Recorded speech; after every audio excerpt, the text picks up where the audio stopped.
How is it to see that match-winning innings, especially on a day that was most needed?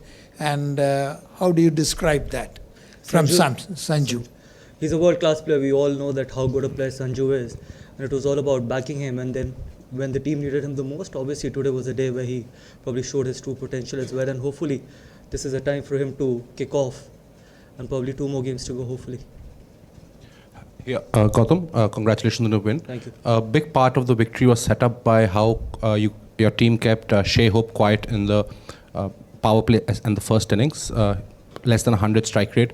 You used your bowlers interestingly as well. Could you just describe the plan you had to Shea Hope and what you thought of the bowlers' execution to ensure that him being West Indies' highest run scorer so far could operate only at 90? Look, I thought we started off really well, especially when you play this kind of a game of this magnitude. You got to start off really well with the new ball. And Arsh and Hardik, the way they started off in the first 3 overs was really good. And then Aksar bowled 2 overs in the power play, which was again a great job done by him, because it's never easy on this wicket, on this ground, to bowl 2 overs in a power play, but Aksar did that really well. So I thought that we came out of the power play really well. The power play didn't go away from us, which again was very important, because once the power play goes away from you, it's very difficult to contain after the power play. So I thought that once we had the power play in our hand, then obviously we were always in control of the game. Gautam, congratulations Thanks, on the Ritu. win. Congratulations for reaching the semi-final. But would you say Sanju really showed West Indies how to do the Gangnam style with his footwork today? Talk to us a little bit about the footwork and the way he accelerated the innings. Sometimes he batted with a strike rate of over 200, then he brought it down. How he... Look, I actually thought that he never accelerated the innings. It was just a very, very normal cricketing shots. I never saw any muscling the ball as well, and that is the kind of talent he has. When you know that you're in control of the game and you know that you're feeling good, he's hitting the ball really well in the nets, and it's about going in the middle and showcasing that skill that you had. And obviously he knew that the wicket was very good, quick outfield as well. But again, I've always said that he's a world-class player. He's a great talent, and hopefully he can kick off from now, and hopefully we can see a lot more innings like this from Sanju. Look, again, the most important thing is that when you're batting well in the nets, obviously you start moving really well, and the last inning was important against Zimbabwe. Yes, people will keep looking at his scores and stuff, but then coming back into the team and then playing that kind of innings of 23-24, I thought must have given him a lot of confidence, because obviously the guy had a tough series against New Zealand, but we always knew the kind of potential he had. And most importantly, I thought that the way he was batting in the nets was absolutely brilliant. So I think we've got 2 guys now, Ishan and Sanju, who are really good for Indian cricket, especially they can keep wickets as well. So I think we've got really good guys, hopefully for the future as well. I can't hear you. Hello, can you? Yep. Taking you from your last answer, like when Sanju was not picked in the 11 in between, so what kind of conversation as a coach you had with him to keep him in the right frame of mind? Look, I have conversations with everyone, and the most important thing is the guy who are part of this squad are world-class players, and that's where they're representing the country. And we always knew the talent that Sanju had. 3 T20 hundreds, not many people have it. So we always knew that obviously he had a tough series against New Zealand, so sometimes it's important to give him a break as well, because you want to get the guy off that pressure situation as well. And we always knew that whenever we need him in the World Cup game, he'll come and deliver it for us. And exactly against Zimbabwe, yes, he delivered it for us. We got a start that we wanted in the first 3 overs, and today again, from where he left against Zimbabwe, he showcased his talent, and this is what we expect from Sanju to do more consistently.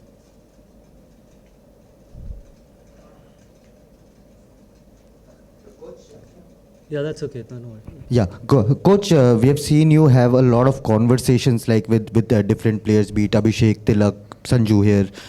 When, there are a lot of talks around strike rates and how the players are not getting off the blocks like they were doing in bilaterals, what is your role, to tell them not to overcomplicate things, and what are your messages that you give to the One thing players? is very clear, that bilaterals are very different to World Cups. The pressure is different. The competition is different. Obviously, the stakes are much higher as well.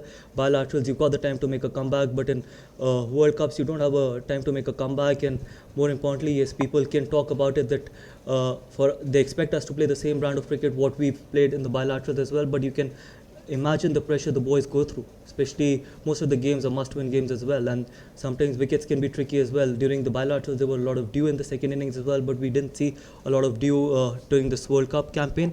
So I felt that it was not only about the strike rates; it's about reading the game reading the game properly, and obviously reading the situation as well.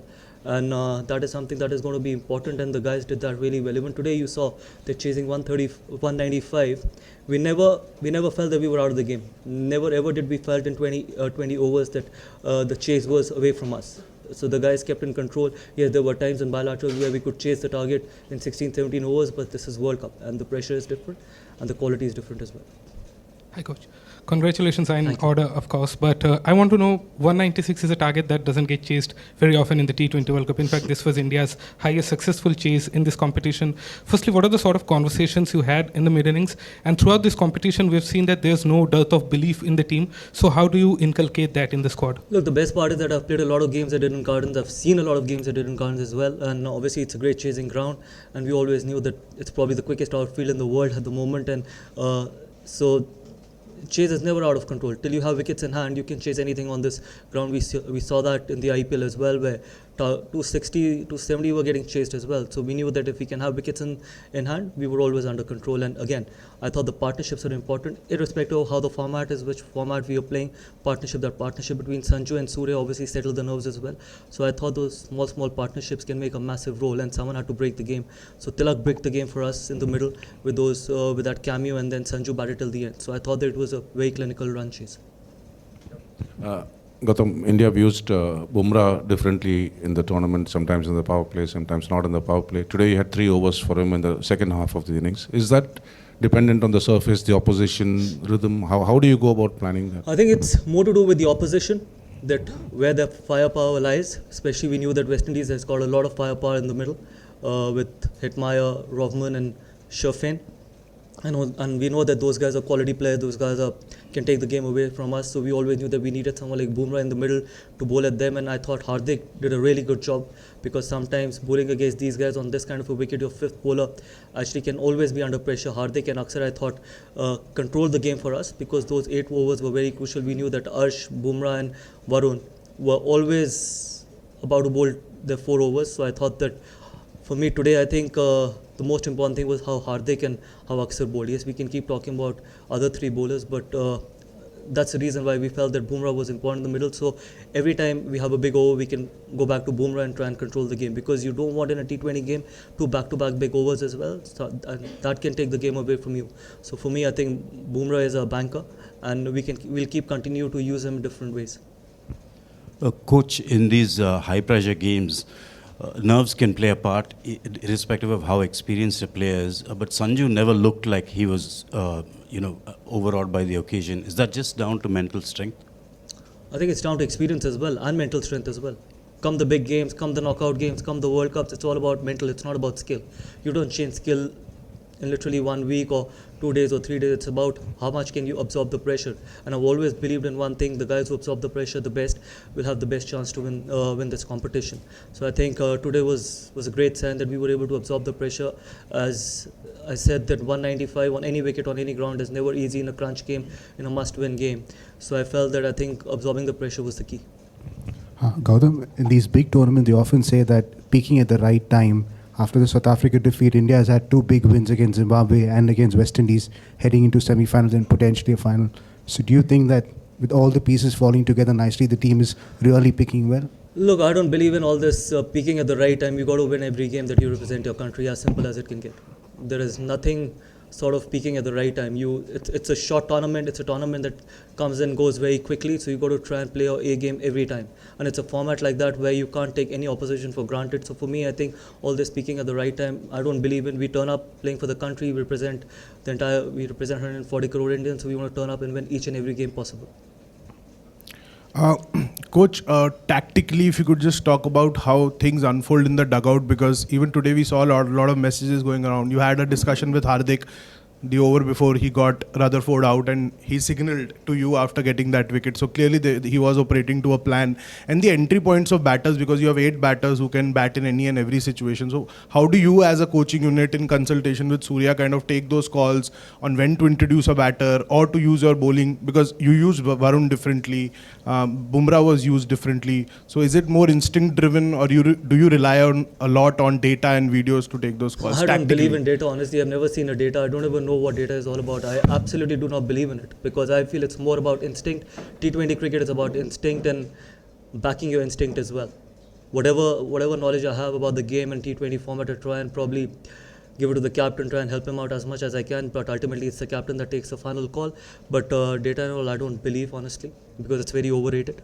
For me, I think we are very fortunate that we've got world-class players. We've got guys who we can use differently, because not many teams have that luxury. Imagine someone like a Jasprit or a Arshdeep or even Varun. We can use them at any phase of the game as well, come the 20 overs. And from the batting point of view, we've got power. I think that is something which is very important. When you've got power, you're never away from the chase, you're never away out of the game as well. You've got people like Tilak, who's batted really well in both the innings. He's batted out of his position. He's batted at number 3 initially, but now when we pushed him at number 5, 6, see how he's batted. So you've got that talent. You need to have that talent where you can bat out of positions, and more importantly, positions again are overrated. I feel that it's about going out there and doing the job for the team, and that is what team sport is all about, and that will continue to be our philosophy going forward. Hello, Coach, at the back here.